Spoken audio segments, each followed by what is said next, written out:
Hey guys, welcome to this video. This is a very important video for everyone who want to learn English. Definitely आप English सीख पाएंगे बहुत easy तरीके से, बहुत ही आसानी से। अगर आपको कुछ भी नहीं आता इंग्लिश में, जीरो आता है तब भी कोई दिक्कत नहीं है, क्योंकि हम बहुत ही ईजी तरीके से इंग्लिश सीखने वाले हैं यहाँ पे। ठीक है, सारी चीज़ें बताता हूँ यहाँ पे। ईडियम्स हो, फ्रेजेस हो, या फिर ग्रामर रूल्स हो, वोकेब हो, हर चीज़ क्लियर किया जाता है। हर चीज़ें बहुत ही ईजी तरीके से समझाया जाता है। ठीक है, तो hi guys, this is Jeet here, I am going to start this video with the first sentence. You can see, यहाँ पे फर्स्ट सेंटेंस है आई सी। वीडियोज़ में, मूवीज़ में आपने कई कई बार सुना होगा, कहते हैं ना आई सी।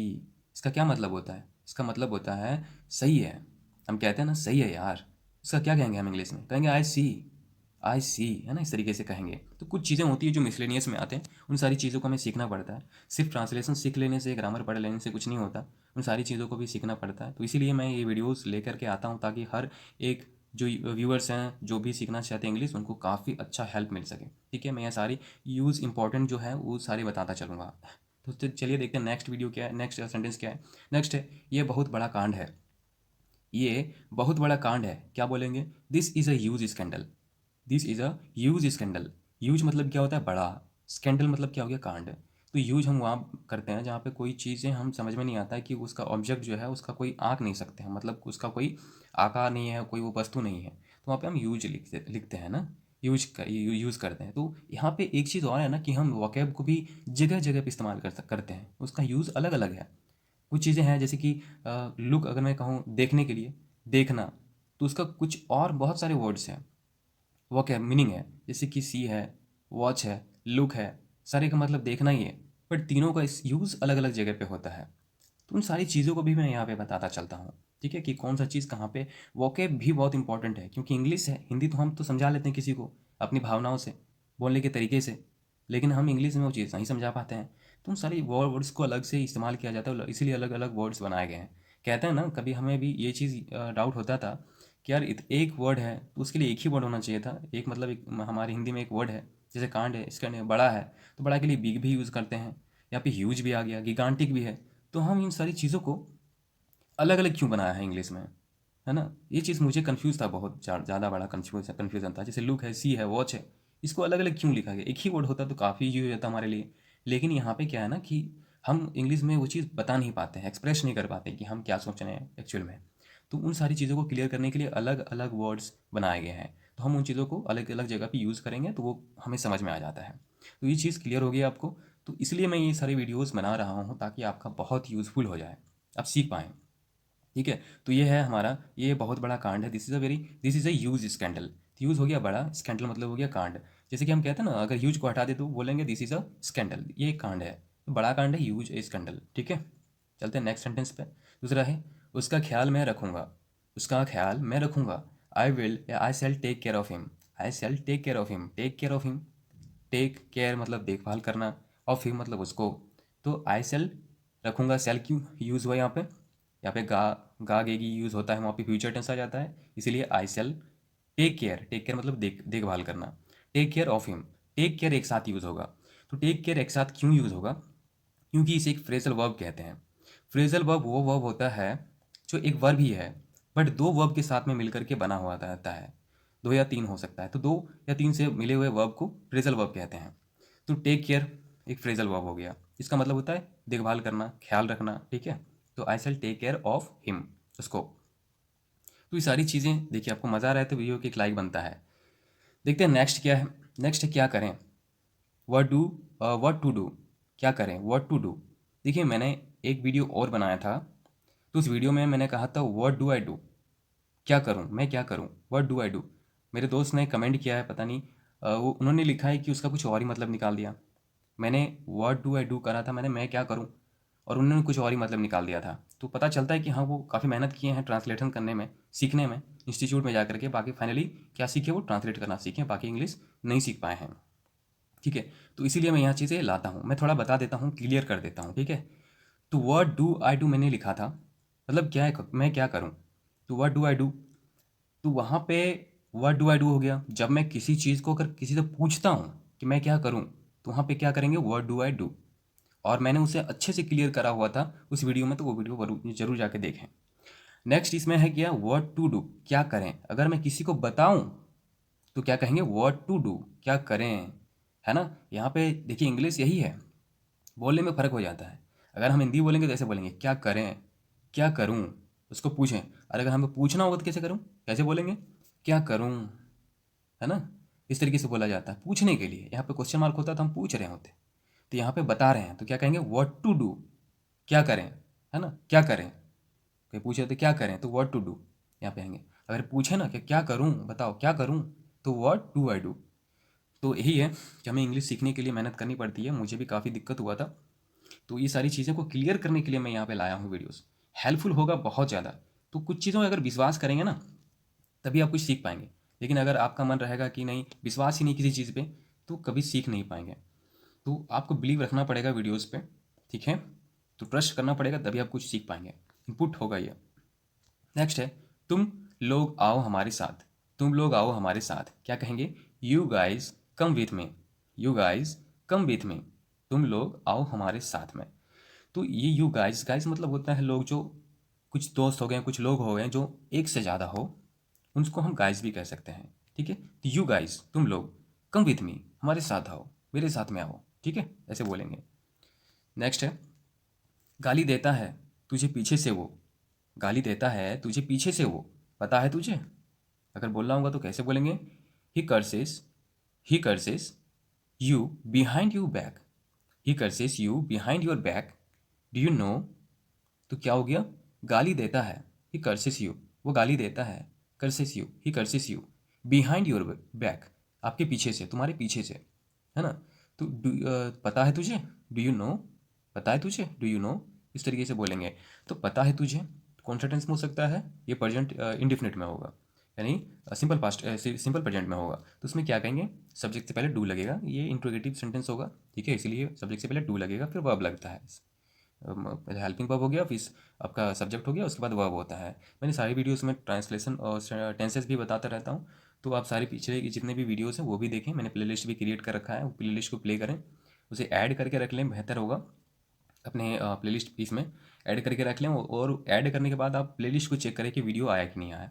तो आप प्लेलिस्ट को चेक करेंगे ना, तो सबसे ऊपर में वीडियो आएगा, जो पब्लिश हो जाएगा वो वीडियो आप वहाँ पे आ जाएगा, आप उसे क्लिक करके देख सकते हैं हम, ठीक है। ये ईजी रहता है एक तरीके से। नेक्स्ट है, ऐसा कुछ नहीं है जैसा तुम सोच रही हो। ऐसा कुछ नहीं है जैसा तुम सोच रही हो। It's not what you are thinking. It's not what you are thinking. तो ऐसा कुछ नहीं है जैसा तुम सोच रही हो। तो it's not, it is not that, it's not what, है ना, जो जैसा जैसा तुम सोच रही हो, तो वॉट यू आर थिंकिंग, जैसा तुम सोच रही हो। इट्स नॉट, ऐसा नहीं है, इस तरीके से बोलेंगे। क्लियर हो गया। सेंटेंसेस कैसे लग रहे हैं, लाइक अगर पसंद आ रहा है तो लाइक करें, कमेंट करके जरिए ज़रूर बताइए कि आपको अच्छा लग रहा है, आप कुछ सीख रहे हैं, ठीक है। मुझे अच्छा लगता है वो चीज़। काफ़ी लोग कमेंट करते हैं तो काफ़ी अच्छा लगता है पढ़ के, सुन करके, देख करके कि हाँ लोग सीख रहे हैं, तो हमारे व्यूअर्स देख रहे हैं तो सीख रहे हैं। काफ़ी अच्छा लगता है, लोगों को सिखा भी सकते हैं आप। नेक्स्ट है, भूख नहीं लगी मुझे, या मुझे भूख नहीं है, क्या बोलेंगे, आई एम नॉट हंग्री।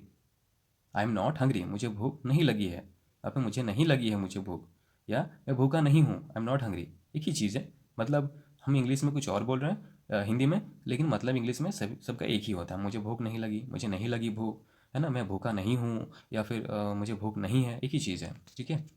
तो आई एम नॉट हंग्री, तो ये प्रेजेंट इंडेफिनिट टेंस में आ जाता है। तो जहाँ पे subject plus helping verb is am are होता है, ठीक है, इज एम होता है, एम होता है, इज एम। और यहाँ पे हो गया नॉट प्लस हंग्री हो गया, ठीक है। हंग्री हो गया क्या, वर्ब हो गया, नेगेटिव सेंटेंस हो गया, इसलिए यहाँ पे नॉट आ जाता है, तो I am not hungry. Next पे चलते हैं। कुछ चीज़ें मिसलेनियस में भी आते हैं, ठीक है, वो ध्यान में रखना पड़ता है कि कुछ मिसलेनियस में आते हैं। तो नेक्स्ट है, अरे इसे चुप करा। अरे इसे चुप करा, hey shut him up, shut him up. तो अगर आप वो जो ट्रांसलेट कर रहे थे, जो ट्रांसलेट करने में काफ़ी अच्छा है, वो अगर इसे ट्रांसलेट करेगा तो कुछ और ही निकल के आएगा। तो मैं उसकी बात ही नहीं करता हूँ, मैं हमें सीखना है ना, तो हम ये चीज़ें देखते हैं, है ना। अरे इसे चुप करा, तो है शट हिम अप। तो शट अप कहते हैं ना लोग, शट अप कहते हैं ना, शट अप मतलब चुप हो जाओ, शट अप मतलब चुप कर, चुप हो जाओ। तो शट और अप, जो हिम के बाएं और दाएं में, जो लेफ्ट एंड राइट में जो है शट और अप, वो एक मिल करके एक फ्रेजल वर्ब बनता है, ठीक है, एक फ्रेजल वर्ब है वो, दोनों मिल करके। तो फ्रेजल वर्ब क्या होता है, कभी कभी वो सब्जेक्ट के या ऑब्जेक्ट के बीच में साइड में आ जाते हैं, उसके बीच में कोई सब्जेक्ट या ऑब्जेक्ट आ सकता है, ठीक है। ये उसका क्वालिटी होता है, ग्रामर का रूल होता है। तो इसे क्या कहते हैं, शट हिम अप। तो हम क्या कहेंगे, चुप करा इसे, या इसे चुप करा, शट हिम अप। ठीक है, ध्यान में रखने वाली है बात है। तो इसे अगर वो ट्रांसलेट करेगा तो कुछ और ही निकल के आ जाएगा। तो ट्रांसलेट करने में ना जाए, सीखने में जाए। सीखना है ना आपको, ट्रांसलेट नहीं करना है, सीखना है। ट्रांसलेट करते रहोगे तो ट्रांसलेट ही करते रह जाओगे, कभी बोल नहीं पाओगे। ध्यान में रखने वाली बात है। तो चलते हैं नेक्स्ट पे। नेक्स्ट है, हमें निकलना होगा यहाँ से। हमें निकलना होगा यहाँ से। We must leave this place. ठीक है, we must leave this place. निकलना होगा मतलब यहाँ से, मतलब इस जगह को छोड़ना होगा। तो we must leave this place. ठीक है, चलते हैं नेक्स्ट पे। इतना अच्छे से नहीं जानता मैं उसको। इतना अच्छे से नहीं जानता मैं उसको। I don't know him. I don't know him very well. I don't know him very well. मतलब इतने अच्छे से नहीं जानता मैं उसको। तो आई डोंट नो, मैं नहीं जानता, है ना। आई डोंट नो, मैं नहीं जानता। हिम मतलब उसको, अच्छे से, बहुत अच्छे से, यानी वेरी वेल, बहुत अच्छे से। ठीक है, तो आई डोंट नो, तो ये मैं नहीं जानता, जानता, ताती आ गया तो ये क्या हो गया, प्रेजेंट इंडेफिनिट या सिंपल प्रेजेंट टेंस में आ जाता है। तो वहाँ पे अगर नेगेटिव सेंटेंस आता है तो वहाँ पे डू का यूज़ होता है। तो यहाँ पे आई डू नॉट या आई डोंट एक ही चीज़ है। तो आई डोंट नो, मैं नहीं जानता, हिम उसे, वेरी वेल अच्छे से। ठीक है, तो I don't know him very well, इतने अच्छे से उसे नहीं जानता मैं, या उतने इतना अच्छे से नहीं जानता मैं उसको। ठीक है, इस तरीके से बोलेंगे। क्या फ़र्क पड़ता है, what difference does it make.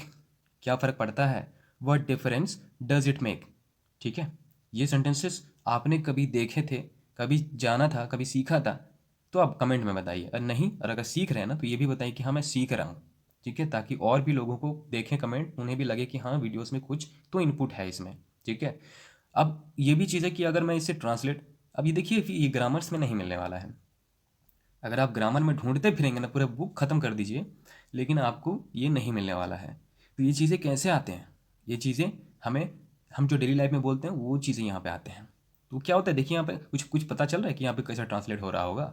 Translate करने वाले करते फिरेंगे भाई, आएगा कुछ नहीं समझ में। ठीक है, अब यहाँ पे word difference, does it make, अब मेक आ गया तो करना कहाँ पे, मेक मतलब बनाना होता है, वो बनाना ढूंढेगा यहाँ पे। फिर ठीक है, ये बनाना ढूंढते फिरेगा, अब कहाँ ढूंढेगा, डिफरेंस मतलब तो फ़र्क होता है, डज इट मेक। फिर वो क्या करेगा, वो ट्रांसलेट करते फिरेगा, समझ में कुछ आएगा नहीं।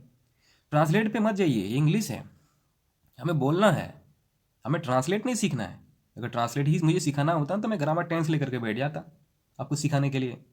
ये है, इसका फॉर्मूला ये है, जैसे मैं फार्मूलाज बताता हूँ, सारे फार्मूला रटवा देता बैठा करके। फिर आप फार्मूले बताते फिरते हैं सबको, आता कुछ नहीं, फिर बोल नहीं पाते। बोलना है ना हमें, तो हमें क्या करना पड़ेगा, सीखना पड़ेगा। और एक चीज़ और मैं बता दूँ, भले वीडियो लंबा हो जाए, लॉन्ग हो जाए, ठीक है, कोई फ़र्क नहीं पड़ता, लेकिन अगर आप थोड़ा चीज़ सीख भी जाते हैं तो ये वीडियो आपको बहुत ज़्यादा हेल्पफुल हो सकता है। तो ये चीज़ मैं बता दूँ कि अगर बोलना चाहते हैं ना तो बोलना पड़ेगा। सिर्फ लिखने से और समझने से कुछ नहीं होगा, बोलना भी पड़ेगा। और ये एक लैंग्वेज है, भाषा है। और ये भाषा जो लैंग्वेज होती है ना, लैंग्वेज भाषाएँ होती हैं, इसे बोलने से बढ़ता है। क्योंकि वो जुबान पे जब तक आपके बैठेगा नहीं तब तक वो निकलेगा कैसे। सिर्फ दिमाग में याद करने डालने से नहीं होता, बोलना भी पड़ेगा। नहीं तो क्या होगा, बोलते वक्त लड़बड़ा जाएंगे, हेजिटेट फील होगा, बोल नहीं पाएंगे, आपको लगेगा कुछ गलत बोल रहे हैं। बोलना तो पड़ेगा ही, बिना बोले कुछ नहीं हो सकता। जैसे कि एक छोटा बच्चा है, मान के चलिए, वो कैसे सीखता है, तोतला बोलता है। पर तोतले बोलते बोलते क्या करता है, वो सीख जाता है एक बड़े होकर के। आपने भी कभी तोतला बोला होगा, आपने भी सीखा है ना। आपको लगता है कि अभी आपको कोई भी कुछ भी घर में बात करनी हो तो आपको ट्रांसलेट करना पड़ता होगा, नहीं करना पड़ता है ना। आपने कैसे सीखा था, लिखा था क्या, आपको समझाया गया था क्या, नहीं। आपने बोलना सीखा है धीरे धीरे, सुना है चीज़ों को, सुनने के बाद में उसको बोलना सीखा है धीरे धीरे। तोतला ही बोला सही, तोतला ही सही, लेकिन आपने बोला। जो बोला ही नहीं तो वो गूंगा है ना, तो उसे बेहतर है बोलना है, पहले तोतला ही सही। तो हेजिटेट मत मत होइए। कोई अगर आपको बुरा भी बोले ना कि बहुत अंग्रेज बनने चला है, आपको अगर सीखना है तो ये सब बातें कोई भी फ़र्क नहीं पड़ता, कोई भी फ़र्क नहीं पड़ता। क्योंकि उसको खुद नहीं पता है, खुद नहीं पता यार उसको, वो क्या आपको बताएगा। तो उससे कोई फ़र्क नहीं पड़ता, उसको खुद नहीं आता, आपका क्या पकड़ेगा वो। तो आपको बोलना है, शर्माना नहीं है। कि सीखने वाला चीज़ जो होता है ना, वो शर्माने वाली चीज़ नहीं होती। जो शर्मा गया ना वो कभी सीख नहीं पाएगा। उसको समझाना है, बताना है, भले वो कुछ नहीं आता उसको, फिर भी आप उसी को बोलिए। फिर अगर नहीं आता है, कोई नहीं सुनता है, अपने आप से बोलिए। अपने बड़ा, अपने से बड़ा कोई साथी नहीं है, अपने से बड़ा कोई दोस्त नहीं है। ठीक है, जो ज़िंदगी भर साथ देता है मरते दम तक। फिर दिक्कत आती है देखिए जो अपने से बात करता है ना वो जीनियस कहलाते हैं, ठीक है, जो अपने से बातें करते हैं तो जीनियस कहलाते हैं। अगर आपको भी जीनियस बनना है तो अपने से बातें करना सीखिए, क्योंकि अपने से बड़ा साथी कोई नहीं है। तो ये रहा मेरा, ज़्यादा हो गया तो चलते हैं नेक्स्ट पे। नेक्स्ट है मंजिल दूर है मेरी। तो मंजिल दूर है मेरी, क्या कहेंगे, माई destination is very far. My destination is very far. Destination क्या हो गया, मंजिल, है ना, मेरी मंजिल हो गया, जो वो सोच रखा है उसे मंजिल कहते हैं। तो my destination is very far, far मतलब दूर, ठीक है। नेक्स्ट है हमेशा मेरे साथ क्यों होता है। हमेशा मेरे साथ क्यों होता है, हमेशा मेरे साथ ऐसा क्यों होता है, कैसे बोलेंगे, why does it always happen to me. Why does it always happen to me, हमेशा मेरे साथ ऐसा क्यों होता है। वाई डज इट, होता है, देखिए यहाँ पे होता है, होती है, ताती कुछ भी आ जाते हैं यहाँ पे, तो प्रेजेंट सिंपल प्रेजेंट में आ जाता है, प्रेजेंट इंडेफिनिट में आ जाता है। तो वहाँ पे डज यूज़ हो गया यहाँ पे, क्यों, क्योंकि यहाँ पे डज यूज़ हुआ है, हेल्पिंग वर्ब है ये, इट से पहले डज आया है, इंट्रोगेटिव सेंटेंस होने की वजह से, वाई से बाद, वाई के बाद में आया है, इट के पहले आया है। तो why does it always happen to me, happen मतलब होना होता है, टू मी मेरे से, मेरे साथ। चलते हैं नेक्स्ट वन पे। नेक्स्ट है तुम बहुत चिपकू हो। तुम बहुत चिपकू हो। चिपकू मतलब एक होता है ना क्लिंगी, मतलब जो चिपकू होता है, आपको समझ में आ रहा होगा, सेंटेंस में इसको हम समझा नहीं पा रहे हैं, कुछ चिपकू टाइप का होता है जो काफ़ी ज़्यादा किसी पे लट्टू हो जाता है ना, उसको चिपकू कहते हैं। तो तुम बहुत चिपकू हो, यू आर वेरी क्लिंगी। चिपकू को क्या कहेंगे, क्लिंगी कहेंगे। जैसे यू आर वेरी माइजर, आप बहुत कंजूस हो, तो क्या कहते हैं, यू आर वेरी माइजर। यहाँ पे यू आर वेरी क्लिंगी, बहुत ईजी है ना, यू आर वेरी ईजी, आप बहुत आसान हो, है ना, आप बहुत हार्ड हो, यू आर वेरी हार्ड, इस तरीके से, यू आर वेरी क्लिंगी, आप बहुत चिपकू हो। नेक्स्ट वन पे, नेक्स्ट है मैं हूँ कामना है हम तेरी मदद करेंगे। मैं हूँ कामना है हम तेरी मदद करेंगे, तो कैसे बोलना रहेगा, ये बोलेंगे you have me, you have come on, we shall help you out, we will help you out, you have me come on, we will help you out, इस तरीके से बोल सकते हैं, है ना। तो ये बताइए आप कौन सी ग्रामर में मिल जाएगा आपको, ढूंढते फिरो, मिल जाए शायद 2-4 साल में, ठीक है। बाद में क्या फ़र्क पड़ेगा, एक सेंटेंस ढूंढने में सालों साल लगा दोगे तो फिर मिलेगा नहीं डेफिनेटली। तो यू हैव मी कामना, या you have me, you have come on, we will help you out, we will help you out. Help you out, help out मतलब मदद करना होता है, हेल्प मतलब मदद करना होता है, ठीक है। लेकिन हेल्प आउट हम एक साथ यूज़ करते हैं, एक साथ में, जब किसी को डेफिनेटली हम उसको हेल्प करेंगे ही, करके उभार देंगे उसको, निकाल देंगे उस चीज़ से, तो हेल्प आउट कहते हैं, ठीक है। एक फ्रेजल वर्ब के रूप में काम करता है, पर हेल्प खुद ही एक वर्ब है। तो यहाँ पे we will, we shall help you out, ठीक है, यहाँ पे यूज़ करेंगे। तो शैल विल यूज़ हो रहा है, ये मतलब फ्यूचर टेंस में है, इजीली समझ में आ रहा होगा। नेक्स्ट है हाँ मम्मी सोई नहीं अभी तक। हाँ मम्मी सोई नहीं अभी तक, या hello mummy, hello mom, are not you sleep, are not you sleep at, aren't, aren't you sleep at, या are not you sleep at, है ना। तो आरंट या आर नॉट एक ही चीज़ है, जैसे डज, डज नॉट या do not, sorry do not या डोंट, एक ही चीज़ जैसे होता है ना, डू नॉट या डोंट, है ना। तो डज नॉट या डज नॉट हो गया इस तरीके से, इसमें आर नॉट होता है यहाँ पे, आर और नॉट एक साथ मिलकर के आर नॉट होता है। तो आर नॉट यू, यू के साथ यू आर होता है ना, जैसे यू आर स्लीपिंग, आप सो रहे हैं तो यू आर, तो यहाँ पे नेगेटिव सेंटेंस आ जाता है, इसलिए you are not sleeping, but यहाँ पे नेगेटिव इंट्रोगेटिव सेंटेंस होने की वजह से are not you sleeping, are not you asleep yet, ठीक है। तो are not you asleep yet मतलब अभी तक होता है, अस्लीप यहाँ पे स्लीप मतलब सोना होता है, ठीक है, समझ में आ रहा है। तो काफ़ी कैसा लगा सेंटेंसेस, काफ़ी बढ़िया लगा होगा वीडियोस आपको। तो वीडियोस, अब सारी वीडियोस हैं, वो सारी वीडियोस को आप देखें, सीखना है तो, ठीक है, मैं सारी चीज़ें बताता रहता हूँ, ग्रामर बताता रहता हूँ सारी। तो यही था मेरा लास्ट सेंटेंस, ठीक है। तो कैसा लगा वीडियो जरूर बताएं कमेंट में। तो मिलते हैं नेक्स्ट सेंटेंस में, तब तक के लिए thank you very much for watching this video.